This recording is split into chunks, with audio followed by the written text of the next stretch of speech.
These videos will make you question everything. So remember, this is for entertainment purposes only. Let's check them out. Listen, man, I told y'all scamming is at an all-time high. Let's check this scamming video out. お金をもらったのはいくらぐらいなの？ 2年半ぐらい経ってるんですけど、2億以上。23でさ、2億円やばくない？ 200 でも、 million. 全部残ってないんで。なんで？人比べに使おうかなって。やばすぎる。嘘ついてお金をもらってる時点で、お前やっぱ詐欺師と一緒じゃないやってること。そうだよ。Imagine you're 18, with no skills, no education, stuck in a dead-end job, and someone told you that you needed to make $1 million in a year. Where would you get the money from? For Watanabe Mai, the answer was obvious. From men, of course.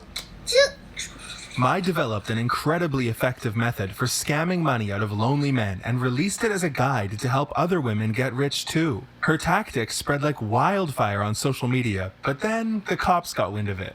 Mai's magic system is genius, and I'm gonna go through all of it, but it is unethical and illegal. That's why I've rebranded it to the Scammer System.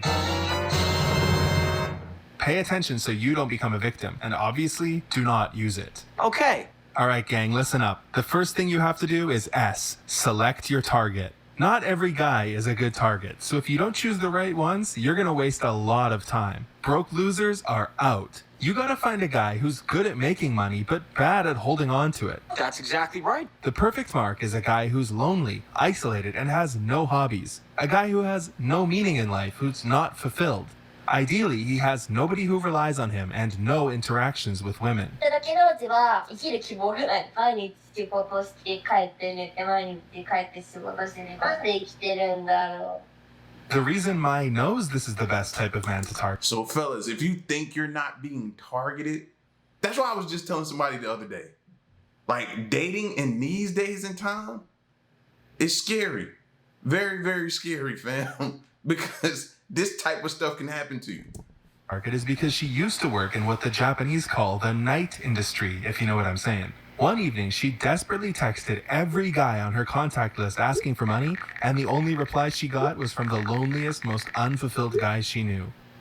When it comes to the kind of guy you should avoid, Mai recommends staying away from playboys and F-boys, the kind of guys who are self-centered and only interested in physical relationship. As I mentioned earlier, you want a guy who's unfulfilled and lonely, so you should avoid guys who have a fulfilling life. 趣味があるうち、旅行行くのが好きだったり、バイクが好きだったり、生活が充実している人、友達が多かったりとか。And you gotta avoid guys who are full of themselves. Guys who flash money around may seem like ideal targets, but they're savvy and self-centered, making them difficult to manipulate. Now that you've selected your target, it's time to C, cultivate. So fellas, off the bat, you gotta know what category you fall into. And you gotta be real with yourself. Let's be real with ourselves, man. Know what category you fall in out of the one she was just talking about. Trust. 信頼関係構築、知らない人とか、最近知り合った人とか、ここにいない人が言われたとしても、渡そうと。思わないね、普通の人は。やばいやつから声かけられたってなるね。If he doesn't trust you, why would he give you money? So, you gotta make him trust you. The best way to do that is to make him feel like you're his girlfriend. That means texting him all the time, every day, when you wake up, throughout the day, before you go to sleep. You need to make him feel like he's special to you. おじくんと話してるとつくな。私男の人苦手なんだけど、おじくんと話せるんだ。これって特別なんだって思わせるような。思わせるって言ってんじゃん。また騙そうとしてるの。The next thing you gotta do is learn everything about him. Stuff like, what time does he wake up? What does he do on his days off? What was his childhood like? If you skip this step and try to extract money without making him fully trust you, he'll get suspicious and you will fail. Mai gives examples of her favorite messages to use on guys. Stuff like, messaging you first thing in the morning has become the highlight of my day, and it feels so nice to say goodnight to you. Okay, now What's that crazy is some of y'all probably received those texts this morning, and now you're skeptical of the woman who's texting you. You should be. You should be. Be very skeptical. You know what this reminds me of? This reminds me of like people who go in strip clubs and think the girls in there like them. Now, don't get me wrong. You have special cases where it actually happens. A woman in a strip club actually falls for you, likes you, and y'all proceed forward. But that is so rare, bro. It's their job to make you feel like you're the only person in there that matters. Only person in there that matters. So you can give up the money. She took that and like condensed it down into make it fit the situation she's in the scam she's trying to run. That's pretty much what she's doing, if you notice. You've got him to trust you. It's time for the fun part, extracting cash. To do this, we will start by A, arousing concern. Basically, you need to make him think that you're in danger and that the solution is for him to give you some money. Mai refers to this part as casting a spell on him. You're a complete sociopath. Don't interrupt. To start, abruptly stop texting him for 2, 3, or even 4 days. He'll get worried about you and probably spam you with messages. Don't open them. Hold out. Once he's ready, find a time when you think he's home and ready to have a conversation. Say something like, I'm sorry I didn't message you, but I was too embarrassed to tell you what I've been dealing with. I'm being chased by debt collectors. Don't elaborate. Make him ask for details and slowly trickle them out to him. Make sure you're ready with your story. Prepare all the specific details beforehand. Example, It's crazy. I'm behind on rent. He'll say, since when? 2 months ago. Why haven't you paid? The economy, medical bills, whatever. What happens if you don't pay? I could get evicted, or my parents might find out. If you've done things correctly, you now have a trusting guy who's sympathetic to your financial troubles.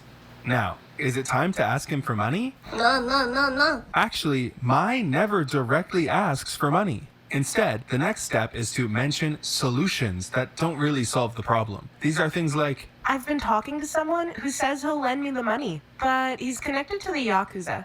obviously your guy doesn't want you to get money from the Yakuza, but he's probably not ready to pay yet. So his first instinct will be to come up with all kinds of solutions that get him off the hook. Things like, have you considered speaking to a lawyer? Or, have you asked your parents for help? He's like a worm trying to wriggle away. Anticipate these questions and be ready with answers. Things that make him feel bad, like, Lawyer, I told you about this because I trust you. I don't want to tell somebody else about this. or, Go to my parents. They hate me. I ran away from home, remember? at this point, I ain't gonna lie. That's pretty good. That's pretty good. I'm not even gonna lie. I'm sitting here trying to put myself in that person's shoes and receive the questions as they're saying them. And yeah, that's pretty good, bro. I could see how a dude could somewhat fall victim to this. if you've done everything right and he trusts you, he will offer to pay your debt. Mai has a rule where you have to refuse the first time, but eventually give in and accept his money. Success! But it's not over yet. The next part is crucial. You need to make him feel like a hero. Mai calls this part aftercare. お金いただいた後はちゃんと週の上におじの赤字で使ってありがとうというふうに伝えてあげるのが大事です。 And she stresses, seriously, look how many extra characters she added here for emphasis, that this aftercare is the most important step. You need to make him feel like a white knight who saved the princess. Say things like, Thank you so much. You've given me a place to sleep tonight. give him a breakdown of exactly how you spent the money. Hint at your bright romantic future together and tell him what horrible things might have happened if it wasn't for him. If I hadn't met you, I might be dead right now. Or, You saved my life. Please don't ever leave me. you need to make sure that he feels warm and fuzzy about giving you the money. If you skip this step, who knows what could happen? But if you did it correctly, this sets you up in perfect position to end or repeat.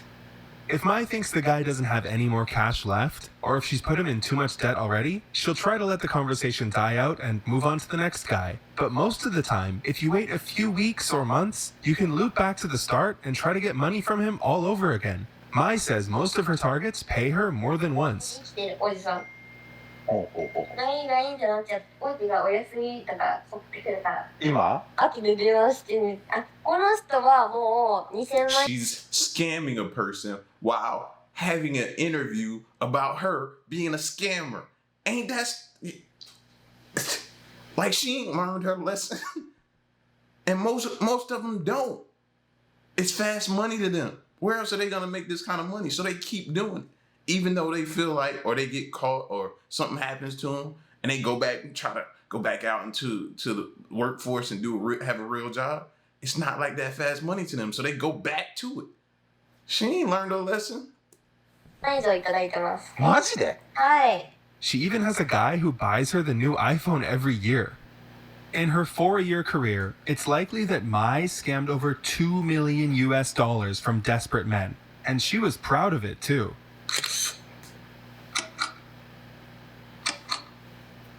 Mai didn't hide her lifestyle at all. She even brought $60K in cash to this interview. The interviewer is a massive Japanese YouTuber, and the reason it happened at all is because she's a fan of his and was spamming him for attention. He asked really good questions, and she ended up looking pretty bad. 2億円人からもらってるわけじゃないですか。それは収入としてちゃんとやってるの？何の話ね。確定申告的なやつだよ。知らなかった。お前脱税してるのそれ？あ、いや、わかんないわよ。犯罪者なんだけど。Oh. 犯罪者だよ、お前普じゃあこれ。通に。お前逮捕だよ、もう。お前逮捕。もうお前捕まえるからね。もう嘘つきでしょ。で、しかも嘘つきを量産させてるよ。お前とんでもない嘘つきだよ。でもよくインタビュー出てくれたね、逆に。Afterwards, she threatened to go to the cops if he released it, but he released it anyways. Giga chat. You got some nerve.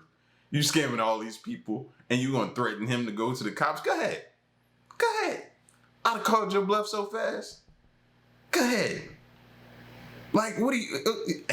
you gonna add extortion to it? Like, what do we... Come on, man. No way you're sitting here doing this. Why did Mai want to be in the public eye so badly? Perhaps she just wanted attention. But there was another reason. The guide we went through earlier, she was selling it for $300 a pop, and business was booming. どれくらい今まで購入者がいたの？何人ぐらい？2000人以上。まあ、皆さん買わないでください。This was the beginning of the end for Mai. Remember when I mentioned that aftercare is the most important part? Another reason for this is because guys who feel scammed go to the cops. Unfortunately for Mai, some of her students must have skipped that chapter, specifically 19-year-old convenience store employee Ieda Miku, who, after buying Mai's guide, scammed around $100,000 out of 2 men by lying that she was going to be forced to appear in a certain kind of video if they didn't help her. After they paid her, she didn't do any aftercare. In fact, you could say she did negative aftercare. To both men, she sent a message, "Miku has been kidnapped," and blocked them. And when 2 men bring such an absurd story to the Nagoya police within 1 month, they start to connect the dots. No. They quickly tracked down and arrested Miku, found the guide on her phone, and then arrested Mai for aiding and abetting. This put Mai's face on the news, which made quite a few of her past victims realize they were scammed and go to the cops. Because guys were finally coming forward, they were able to arrest Mai 2 more times over the next couple months. One of the most interesting things they found after arresting her is that she never had any savings. She was essentially living paycheck to paycheck. Well, other people's paycheck to paycheck. Every month, she was spending all of the money she received. On what, you might ask? Host clubs. Host clubs. A host club is a place where women pay for the company of charming men. Hosts give them attention and entertain them with conversation and alcohol in a controlled social setting. So she really was desperate for attention. That's crazy. The thing she's doing to the lonely is because she's lonely. This stuff is deep rooted, man. She needs a therapist, bro. She really needs a therapist. Host clubs can be cheap if you go once in a while. The first visit is heavily discounted, but if you become a regular, they're really expensive. In Mai's case, she was a bit more than a regular. これはホストクラブに使います。 She fell in love with the host, specifically this guy, and spent so much money at the club, the staff started calling her Mother Teresa. The only reason Mai started scamming was host clubs. Before host clubs, Mai was just a normal student with a part-time job. Host clubs made her want money, which is why she got into night work. That still didn't make enough, so she started scamming her clients. In the end, host clubs were her downfall. Even when she was making hundreds of thousands of dollars a month, she was living in capsule hotels, so she had more money to spend at the host club. Are you serious? Do you... Whoa. Go look at this. Look at that, bro. Making hundreds of $1,000s a month and choosing to live here instead of her own place. That's the sign of a sick mind. A sick gold digging mind. That's crazy. Hotels, so she had more money to spend at the host club. On October 27th, Mai was in the news again, the 4th time in 2 months. But this time, it wasn't her being arrested, it was her host and his manager. They were arrested for knowingly receiving dirty money from Mai. But how can they prove the hosts knew the money was dirty? How about a text message found on Mai's phone from the host saying, "I am your accomplice now. I'll be arrested with you." Speaking of this host guy, everyone's talking about this fish-shaped kettle of his. Apparently, he bought it for like $25 on Amazon and served Mai soft drinks in it. For this luxurious service, he charged her around $100,000. On November 3rd, Mai appeared in court. Her appearance had changed a lot, and she was wearing glasses. She pled guilty to both aiding the scams with the guide and the scams that she did herself. The only new information we learned during the trial is that she has a husband who's Vietnamese. She hasn't been sentenced yet, and there's another trial coming in December. わ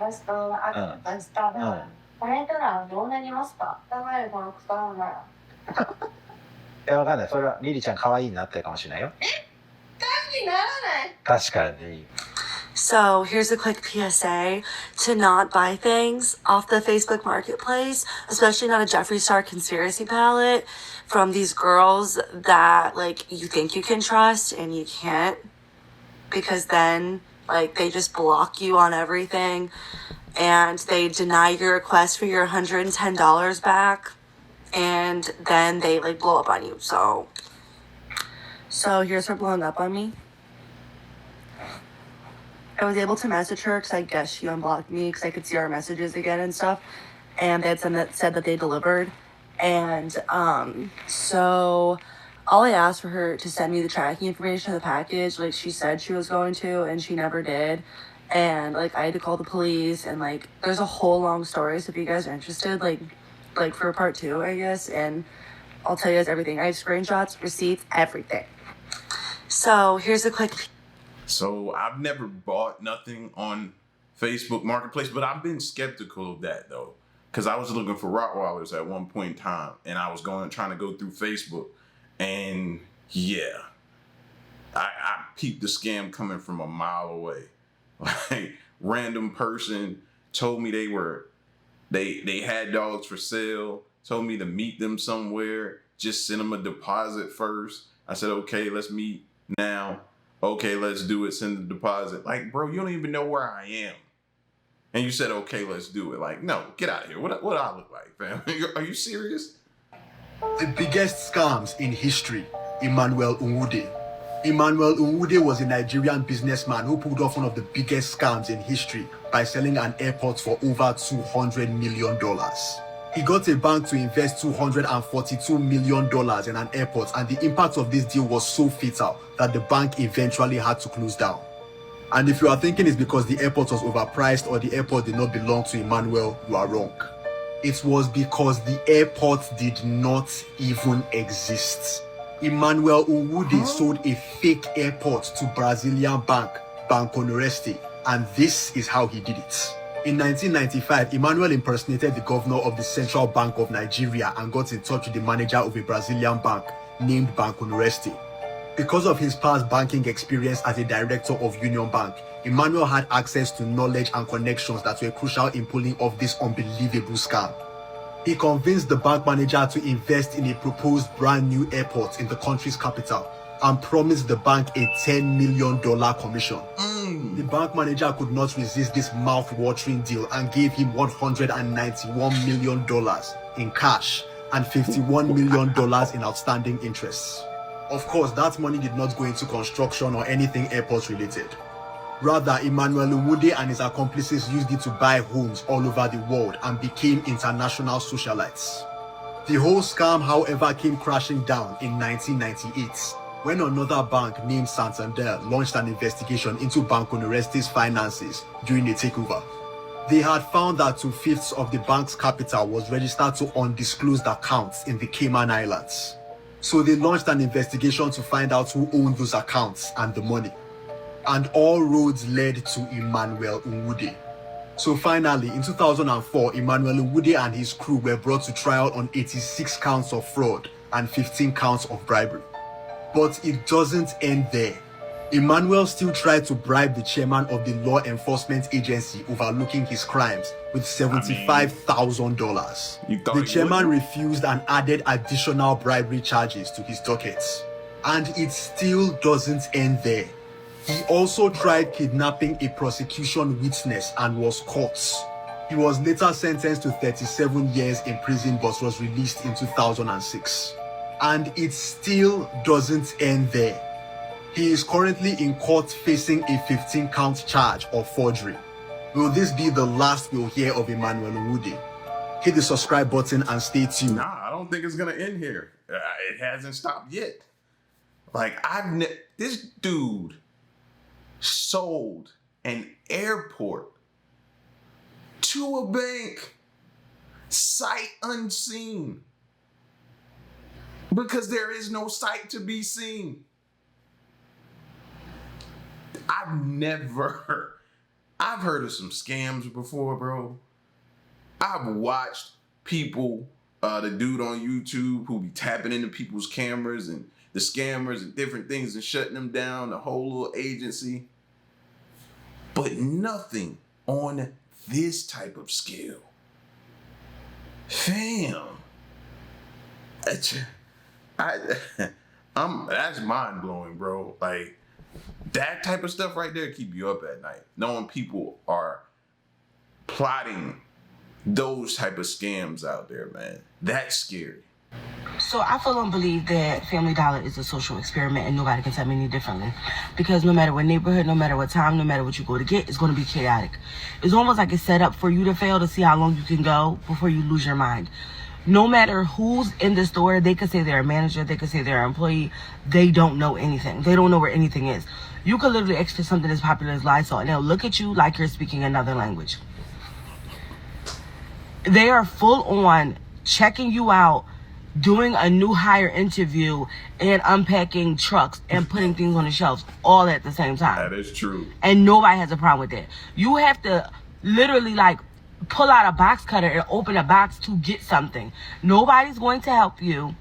And at this point, I'm telling you, it's a front for money laundering. It's no way it's not. It's no way this is a real company, a real corporation.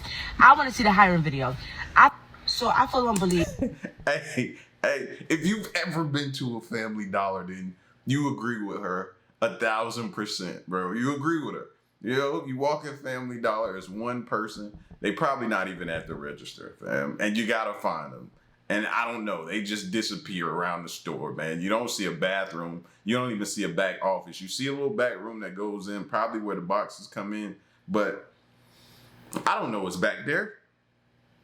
Like she said, you see like little carts with boxes down the aisles. You pretty much got to open them up to see what's in there, to see if that's something you're looking for that might not be on the shelves. It's crazy. It's crazy, man. Everything she talked about, I'm with her. It's got to be a front for something else. This is one of the craziest scam stories I ever heard in my life. Be careful because these internet scammers are evolving to a godlike level. So yesterday when I was on my way to the gym, I got a call from a random number and I answered it. The caller ID said scam likely, but they're not always scams, so I picked it up anyway. And I shit you not, on the other end of the line, it was my mom. She was all distraught. She was breathing heavily. She was like, these people took me and they want money or they won't let me go.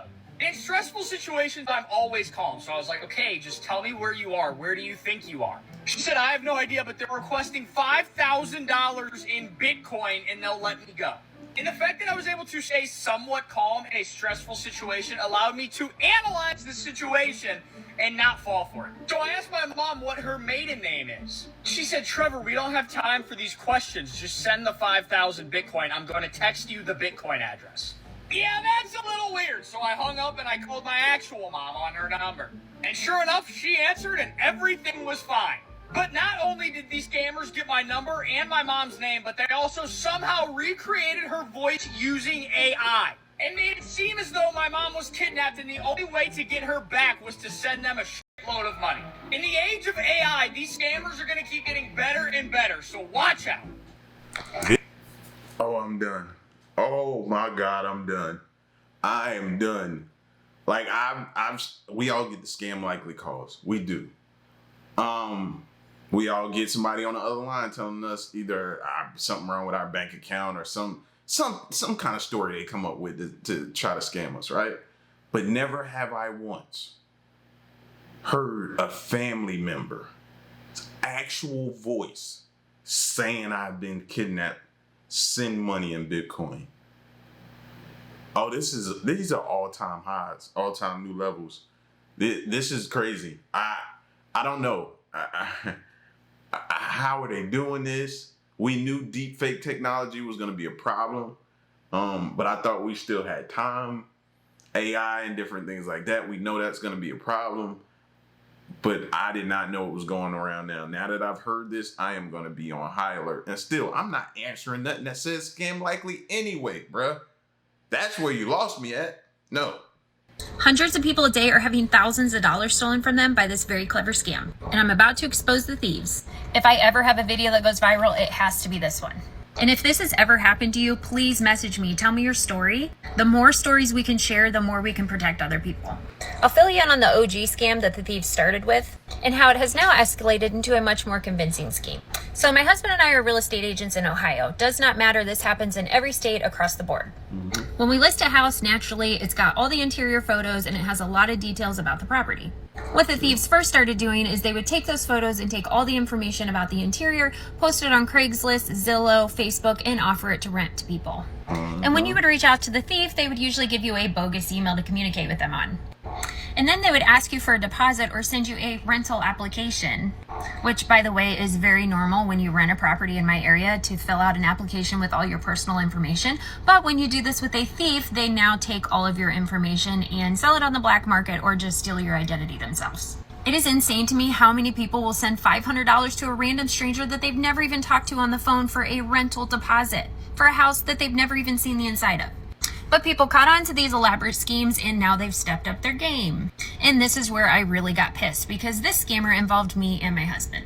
This particular scammer took local listings from our area and put them on Craigslist not for rent, but a rent to own situation so that you could buy them on land contract for just $5,000. And when he found his newest victims, he called local real estate agents, which were me and my husband. He told us he was an investor from Florida and that he helps people buy homes that do not have the credit to buy it themselves. This is not unusual. I have this all the time. I sell houses in this situation all the time. He was also very educated about the real estate market and was very convincing. He gave us a list of houses to go show to his buyers, and we met them later that night. We showed them 4 houses and they loved one and decided they were going to buy it. But then they started asking us questions like, hey, how well do you know him? And we're like, we don't. He's your guy, not ours. At the same time, he's sending us messages saying, hey, can you send me some extra pictures or some videos of the interior? I think I might have some other clients that might like these properties too. That was a red flag to me. No, these are for your buyers that are local. If they like the house, they will come and see it. You've already seen pictures online. You don't need additional videos. And then also, your buyers here say they don't know you. We explained to them that we don't know this person, that he called us from out of state and asked how they met. And of course, the whole story folds out. They met on Craigslist, blah, blah, blah. And when they called and said, hey, I really want to buy this property, where can we meet up to do paperwork? Obviously, he started beating around the bush, saying he lived in Florida and that he couldn't make that happen. Long story short, they were smart enough to back out of the deal, but we did not confront him. Instead, we called our buddy, who is a local detective. We told him everything that had happened, and he told us that scamming people out of $5,000 is actually a felony. He also recognized his phone number and that it was not an out-of-state phone number. We found a lot more listings on Craigslist that he had in different cities, and they were all in our state. They are currently working on a local arrest. Don't worry, I will definitely do a video to update you on how things end for this scammer. But seriously, find me on Facebook at Jess Dameron, message me here on TikTok, put your story in the comments, whatever we got to do to get your story out there. I want to do an entire series on different situations on how people are getting scammed this way. They're getting very clever, and now they are involving local real estate agents. Of course, their victims are falling for it. Why wouldn't they trust a local licensed real estate agent? Message me your story, like this video, share it to as many people as you can, as many times. Stay off Craigslist. I know, but stay off Craigslist, man, if possible.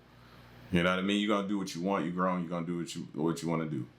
But, bro, the amount of stories. I remember back when I used to react to the Mr. Nightmare stories and all of those Craigslist stories of people getting scammed. This is beyond ridiculous, man. You thinking you filling out applications for a home to rent or to buy, rent to own. And this person is scamming you out of money. Like, fam, like, and it ain't like, you know, the bank could just always put this stuff.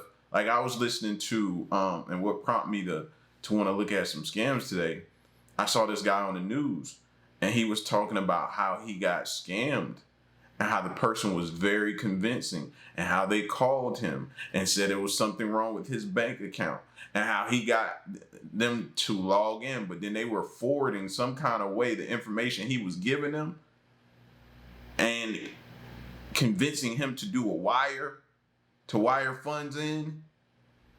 And yeah, I don't even know if he got that money back. Like, it's not always as simple as the bank saying, okay, it's fraud, you getting that money back.